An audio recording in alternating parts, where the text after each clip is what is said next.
Time is the prime time. মানে video তো আজকে আমরা করব 10 কি চ্যালেঞ্জ।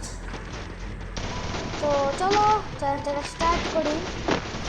তো আমরা এখন আছি প্লেনের লবিতে। লবি কখন চেঞ্জ হতেছে, মাঝে মাঝে চেঞ্জ হয় আর ফর দোজ জন্য আমি ভয়েস ওভার করতেছি, কারণ আমি এমনিতে একটা ভিডিও বানাচ্ছিলাম, ভাবলাম এটা আপলোড করি, তারপর ভয়েস ওভার করতেছি। গাইস 100 যারা জানো না 100 সাবস্ক্রাইবার হলে আমি এটা গিভঅ্যাওয়ে করব, গিভঅ্যাওয়ে চ্যালেঞ্জ করব। দুজনকে ঠিক করে আমি দুজনকে ঠিক করে গিফট দিব। বাই দ্য ওয়ে আমি কিন্তু নো টপ আপ, এক ফোটা টপ আপ করি না। আমি দিলে তোমাদের এভেটার দিতে পারি, নাহলে ক্যারেক্টার দিতে পারি। যারা চাও আমাকে ভুলে ফ্রেন্ড রিকোয়েস্ট দিও না, এমনিতে আমার ফ্রেন্ড রিকোয়েস্ট আছে, আমাকে তোমাদের নাম বলে দিও, আমি তোমাদের ফ্রেন্ড রিকোয়েস্ট দিই বলে সমস্যা নেই। চলো একটা ক্লিক ডান হয়ে গেছে।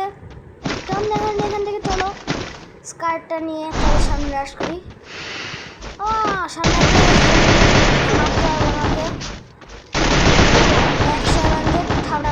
ধাম করে একটা জায়গা মেরে দিয়েছে। তো চলো আমরা এখন ক্লক টাওয়ারে যাই। চলো ক্লক টাওয়ারে যে দেখে আসি কেমন অবস্থা আছে।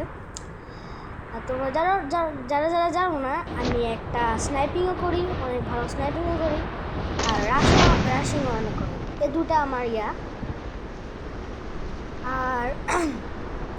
আর 2K সাবস্ক্রাইবার হলে আমি ইনশাল্লাহ আমার ফেস রিভিল করবো, প্লাস আমার বয়স কত, আমি কোন স্কুলে পড়ি সব বলবো 1K সাবস্ক্রাইবার হলে। চলো সামনে যেহেতু রাশ করে আসছি, চলো তো চলো রাশটা করে আসি।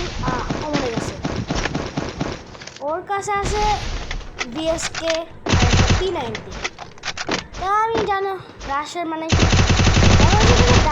ডাবল BSK হবে, তারপরে কাছে P90 আর আছে, আর আমি এই জায়গায় মরে যাই। তো গাইস শেষ আজকের জন্য টাটা।